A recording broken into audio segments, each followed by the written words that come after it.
ദിവസം 200 രൂപ കൂലി. മാതൃരാജ്യത്തെ ഒറ്റുകൊടുത്ത യുവാവ് ഒടുവിൽ പിടിയിൽ.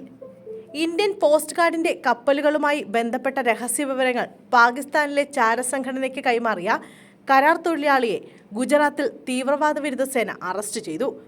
ഓഖ തീരത്തെ കരാർ തൊഴിലാളിയായ ദീപേഷ് ഗോഹിലാണ് പ്രതിദിനം 200 രൂപ കൂലിക്ക് സ്വന്തം രാജ്യത്തെ പാകിസ്ഥാന് ഒറ്റുകൊടുത്തത്. ഇതിലൂടെ 42,000 രൂപയാണ് ഇയാൾ ആകെ നേടിയതെന്നും ഗുജറാത്ത് ATS പറയുന്നു. ഫേസ്ബുക്ക് വഴിയാണ് പാക് ചാര സംഘടനയിലെ അംഗത്തെ ദീപേഷ് പരിചയപ്പെട്ടത്. സഹിമ എന്ന വ്യാജപ്പേരാണ് ചാരസംഘാംഗത്തിൻ്റേത്. ഫേസ്ബുക്കിൽ നിന്നും സൗഹൃദം പിന്നീട് വാട്സാപ്പിലേക്ക് നീണ്ടു. ഓഖ തീരത്ത് നിർത്തിയിട്ട കോസ്റ്റ് ഗാർഡ് ബോട്ടിൻ്റെ പേരും നമ്പരും ദീപേഷിലൂടെ പാക് ചാരസംഘടനയ്ക്ക് ലഭിച്ചു.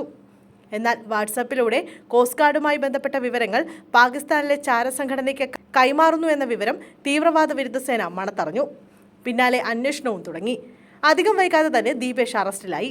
ദീപേഷ് സംവദിച്ചിരുന്ന മൊബൈൽ നമ്പർ പാകിസ്ഥാനിലേതാണെന്ന് വ്യക്തമായിട്ടുണ്ട്. ഓഖ തീരത്ത് നിർത്തിയിട്ടിരുന്ന കപ്പലുകളിൽ ദീപേഷിന് കയറാൻ കഴിയുമായിരുന്നു. എന്നാൽ ഇയാൾക്ക് സ്വന്തമായി ബാങ്ക് അക്കൗണ്ട് ഉണ്ടായിരുന്നില്ല. അതിനാൽ തന്നെ സുഹൃത്തിന്റെ അക്കൗണ്ടിലേക്കാണ് ദിവസവും 200 രൂപ വീതം എത്തിക്കൊണ്ടിരുന്നത്.